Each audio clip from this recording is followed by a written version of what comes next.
ये कर दिया कि आरएसएस में कोई भी सरकारी कर्मचारी मेंबर बन सकता है। जब नेहरू जी देश के प्रधानमंत्री थे 62 के चाइना युद्ध के बाद 1963 में इंडिया गेट पर परेड में राष्ट्रीय स्वयंसेवक संघ को नेहरू जी ने शामिल कराया। ये नेहरू जी को गाली दें, ये नेहरू जी के नीतियों को गाली दें।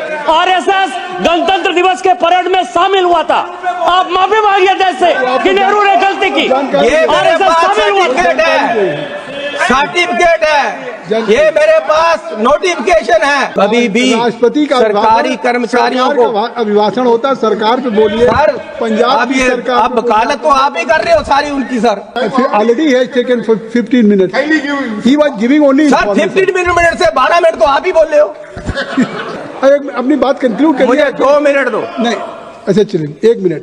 हेलो, अब 1 मिनट पे आ गए। कल मुझे एक बीजेपी के मंत्री मिले, वो बोले हमारे पास इसका कोई जवाब नहीं, हमारे पास मस्जिद और मंदिर के झगड़े का जवाब है। लेकिन अगर आप किसी मंत्री का नाम लेंगे तब वो मैंने नाम लिया नहीं सर, मैंने नाम लिया नहीं। फिर आप आरोप लगा रहे हैं। आरोप नहीं है सर, मैं प्रशंसा कर रहा हूँ, मैं आरोप नहीं लगा रहा हूँ, प्रशंसा कर रहा हूँ। जवाब दे सकता है क्या मैं उसको मंत्री पद से हटा दूं? नहीं गौरव जी, मैं तो प्रशंसा कर रहा हूँ कि उन्होंने प्रशंसा की। लेकिन जवाब वही दे सकता है जब किसी का आप नाम लेंगे। तो सर क्यों मेरा इससे भ्रम भी तो पैदा हो सकता है, भ्रम भी पैदा होगा। सर राहुल गांधी पे 40 केस हैं आज इस सरकार ने डाले हुए, उसको तराशा जा रहा है, वो हीरा है और तराश हो रहा है। और सरकार हर बार, अब पार्लियामेंट में भी केस कर दिया, जहां जाते हैं वहां की सरकार से केस करवा दिया जाता है। लेकिन राहुल गांधी ने कल बताया कि उसकी सोच देश को आगे ले जाने की है, और ये देश बताया कि उसकी सोच देश को आगे ले जाने की है, और ये देश को हर समय पीछे लेकर जा रहे। बिना शिक्षा, एजुकेशन, कोई देश, कोई घर तरक्की नहीं कर सकता। हमारे देश की जो सरकारी यूनिवर्सिटियां हैं, जो सेंट्रल सरकार चलाती है, उसमें 25 से 30% हर यूनिवर्सिटी में टीचर नहीं है। पढ़ाई कैसे होगी? आज ये कह रहे थे 2 करोड़ नौकरियां देंगे, और अब कह रहे हैं कि 2 लाख आएंगी। 10 साल में किसी नौजवान को नौकरी नहीं दी। सर महंगाई का ये हाल है कि चूल्हा चलाने के लिए लोगों को तरसना पड़ता है, और इतनी महंगाई हो गई है कि गरीब आदमी झेल नहीं सकता। गरीब गरीब होता जा रहा है और अमीर अमीर होता जा रहा है। माननीय चेयरमैन साहब, पिछले सेशन में माननीय होम मिनिस्टर साहब ने कहा कि ये लोग अम्बेडकर अम्बेडकर अम्बेडकर अम्बेडकर करते हैं। अगर सच में इतना परमात्मा का नाम लिया होता, भगवान का, तो स्वर्ग को पा लेते। मैं आपको आपके माध्यम से इनको बताना चाहता हूं कि मैं ही नहीं, मेरे जैसे करोड़ों लोग वो हैं जिनके लिए अंबेडकर ही भगवान है। सर आप मेरे से बहस करोगे या फिर तो बात ही नहीं चलेगी। अम्बेडकर जी का नाम लिया तो आप उनको रोक रहे हैं। आप भी रोक रहे हो अम्बेडकर को बोलने से, क्या कैसे चलेगा? अम्बेडकर वो है जिसने मेरे जैसे करोड़ों नौजवानों को खड़ा किया है, देश को आरक्षण देकर गरीबों को ऊपर उठाया है, जिसने औरतों की वकालत की है। अम्बेडकर के नाम पे ऐसे शब्द बोलना ये निंदनीय है, और माफी मांगनी चाहिए इन लोगों। और इससे उत्साहित होकर पंजाब में पिछले हफ्ते एक आदमी ने अंबेडकर साहब के बुत पे चढ़कर हथौड़े से उसको तोड़ा है। ये बीज ने नफरत का। ये आप जो ये आरोप लगा रहे हैं, जब देश का होम मिनिस्टर बोलेगा अम्बेडकर के खिलाफ, तो आम लोगों को तो उत्साहित होंगे ही। आप इस तरह आम लोग क्यों नहीं बोलेंगे? जब आपका सबका सिपा सलार ही बोल रहा है, तो आम लोगों का क्या हाल होगा? आप अम्बेडकर के ही नहीं, अम्बेडकर को माननीय सदस्य संविधान के भी दुश्मन हो। सदस्य जी 1 मिनट रुक जाइए। आप ना अम्बेडकर को चाहते हो। 115 चेयरमैन सर, किसी का जी भारतीय जनता पार्टी की फैक्ट फाइंडिंग कमेटी माननीय सदस्य ब्रिजलाल जी के नेतृत्व में गई और अंबेडकर जी की प्रतिमा को नुकसान कांग्रेस के कार्यकर्ता और आम आदमी पार्टी ने किया है। ये अपनी गलती छुपाने के लिए हमारे ऊपर आरोप लगा रहे हैं। सर, फैक्ट फाइंडिंग कमेटी बनानी है तो ये बनाओ कि देश का होम मिनिस्टर अब वो आप बात क्यों गलत बोला अंबेडकर साहब के लिए, ये बताओ ना। आप और अपनी बात करें। सर, मैं यह बात ही कर रहा हूं, आज तक माफी नहीं मांगा।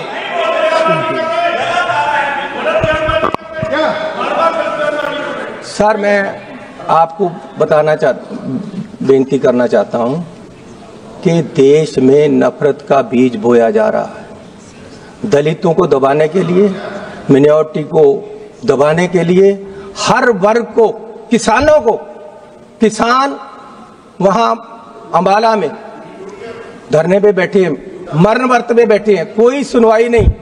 अब कह रहे जी आप 14 तारीख जब सेशन खत्म हो जाएगा उसके बाद आना, वादा कर गए हैं। वो 5वें रोज का किसी से सुन लिया होगा, दिन में 4 दिन की है। किसानों के साथ हर जगह नफरत का बीज बोया जा रहा है। लेकिन मैं एक बात कह देना चाहता हूं कि ये आने वाली किताबों में लिखा जाएगा, ये आने वाली किताबों में लिखा जाएगा कि आपने राज किया और देश में नफरत फैलाई। माननीय चेयरमैन साहब, अब वादे देखो, कहते जी काला धन वापस लेकर आएंगे। सर, हमारे पंजाब के ट्रांसपोर्टर 1914 में बहुत सारे कलकत्ता चले गए कि बंदरगाह पे काला धन आएगा, हमें काम मिलेगा। आज तक कोई काला धन नहीं आया। फिर कहते हैं जी 15 लाख रुपए अकाउंट में आएंगे, आज तक कुछ नहीं आया। सर, अब बिहार के लिए बड़े बड़े अनाउंसमेंट कर दिए, यहां देना है कुछ 2015 में बिहार के इलेक्शन थे, प्रधानमंत्री जी वहां गए। अब प्रधानमंत्री जी का बोलने का लहजा तो आपको पता ही है, उससे ऊपर कुछ नहीं है। जिस तरीके से वो व्याख्या कर सकते हैं, लेक्चर कर सकते हैं, लोगों को जचा सकते हैं कोई बात, उससे ऊपर कुछ नहीं। वहां ऐसे खड़े हो गए और बोला कि आज ही पैकेज अनाउंस कर दूं क्या, बिहार के लोगों को बोल रहे रैली में। मुझे पता है 50,000 करोड़ से कुछ नहीं होगा, 60,000 कर दूं, अरे 70,000 कर दूं, 80,000 कर दूं, 90,000 कर दूं, 1.25 करोड़ रुपया आपको मिलेगा। 1.25 करोड़ लाख बिहार को मिलेगा। 1.25 लाख करोड़ सर, 1.25 लाख करोड़, 1.25 लाख आपने सही कर दिया। सर, कितने मिले बिहार को?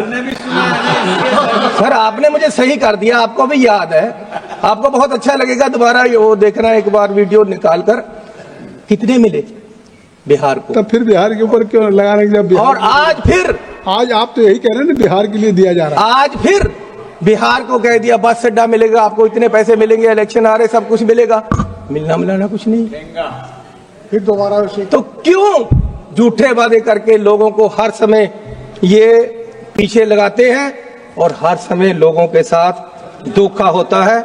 मैं ये आपसे पूछना चाहता हूँ। Kindly conclude. सर, अभी तो मैं शुरू हुआ हूँ। अरे आपका 12 मिनट हो चुका। सर, मेरी बात सुनो। अब ये आरएसएस की हर समय बात स्पीकर भी बोलने वाले हैं आपके यहाँ। सर, ये नेशनलिज्म की बात करते हैं। Speakers and your time is limited, already you have taken 12 minutes. Sir, बोलने दोगे कि नहीं? बोलिए। सर, जितना मैं बोल रहा हूँ उससे ज्यादा तो आप बोल लिए हैं, बोलने तो दो सर। ये आपके साथ हमेशा होता है। सर, बोलने दोगे कि नहीं मुझे? अब जब भी मैं बोलता हूँ आप जैसे महानुभाव को यहाँ लगा दिया जाता है, वो मुझे बोलने ही नहीं देते। ऐसा नहीं, आप तो मेरे वेल विशर हो, ये कह रहे हैं। नहीं कर रहे थे। अरे अब वो खड़े हो गए हैं। अरे गाँव तो बसने दो, तभी मांगते आएंगे ना यार। अभी पानी आया नहीं, मौजे खोल भी लिए आपने, बोलने तो दो मुझे। सर, नेशनलिज्म की बात करते हैं, आरएसएस की हर समय बात। मैं पूछता हूं, कभी आप बताओगे कि आपका देश की आजादी में क्या योगदान था, आरएसएस का क्या योगदान था। आप राष्ट्रपति के अभिभाषण पे बोल रहे हैं, आरएसएस की विचारधारा पे बोल रहे हैं। सर आप मुझे बोलने देगा कि नहीं? मैं ये पूछना चाहता हूं। अब ये देखो सर, गौरव, ये पटेल साहब की बात कर रहे हैं, मेरे पास ये सर्टिफिकेट है कि पटेल साहब होम मिनिस्टर होते ही उन्होंने आरएसएस को बैन किया था। ये झूठ है बात बोले। और फिर 1966 में 1980 में आरएसएस के लिए ये कहा गया कि आरएसएस और जमात इस्लाम कोई सरकारी कर्मचारी, कोई सिविल सर्वेंट उनका मेंबर नहीं बन सकता। लेकिन आज जुलाई 24 में जुलाई 24 में बोलने दो सर, बोलने दो आप। अब बोलने दे रहा हूँ, लेकिन एक बात है, अतीत की बात कर रहे हैं, कुछ पंजाब के वर्तमान की बात करेंगे सर।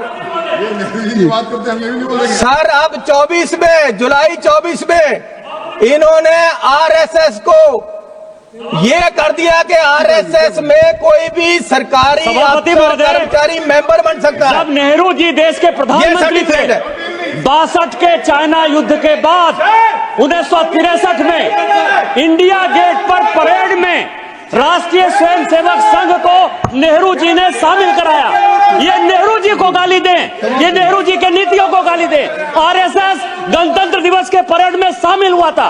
आप माफी मांगिए देश से कि नेहरू ने गलती की। आरएसएस शामिल हुआ था। सर्टिफिकेट है, ये मेरे पास नोटिफिकेशन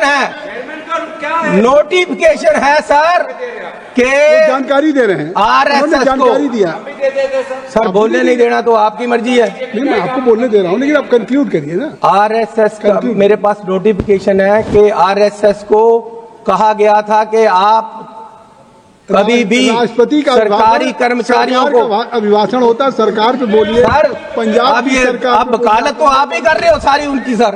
अब आप कह रहे राष्ट्रपति का नोटिफिकेशन होता है, सरकार करवाती है। जो भी राष्ट्रपति करते हैं पहले काउंसिल ऑफ मिनिस्टर से पास होकर जाता है। आपका 15 मिनट हो गया। ला, अब बोलने नहीं देना, 15 मिनट हो गया सर। अभी 24 में आरएसएस को ये किया गया कि कोई भी सिविल सर्वेंट उनका मेंबर बन सकता है। But there are other speaker also from your party. How there is a time ना, already has taken 15 minute. He was giving only sir 15 minute से 12 मिनट तो आप ही बोल रहे हो। क्या करोगे आप? ये चन्नी पे पहले से लगा देते हो, आपके बोलना नहीं देना। तो सर मैं आपको निवेदन करूं कि मैं कह रहा था कि जुलाई 24 में सरकार ने ये कर दिया है कि आरएसएस का कोई भी अफसर, देश का कोई भी कर्मचारी आरएसएस का मेंबर बन सकता है। जो पहले नोटिस आपकी बात हो गई, बहुत बहुत धन्यवाद। लो सर। श्री पप्पू यादव जी, श्री पप्पू यादव जी सर, मुझे और स्पीकर नहीं बोल पाएंगे। आपका समय जो है, अगर इनको बोलने देंगे तो फिर और आगे के जो स्पीकर आपके नहीं बोल पाएंगे। There are number. I think आप 1 मिनट मुझे अपनी बात कंक्लूड करिए। मुझे 2 मिनट दो। नहीं, अच्छा चलिए 1 मिनट। हेलो, अब 1 मिनट पे आ गए सर। पिछली बार यहाँ एक मेंबर साहब बोल रहे थे जिनको इस बार मंत्री ने बनाया, कौन है वो, ठाकुर साहब। तो वो उन्होंने महाभारत छेड़ ली। मुझे सचमुच लगा जैसे धृतराष्ट्र के हस्तिनापुर के दरबार में दुर्योधन खड़ा होकर बोल रहा।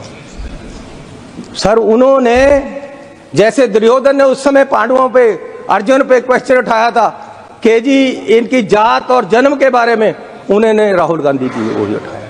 सर ये करोगे आप? ये चलेगा? ये देश में होगा? बहुत धन्यवाद। श्री पप्पू यादव, श्री पप्पू यादव जी हो गए।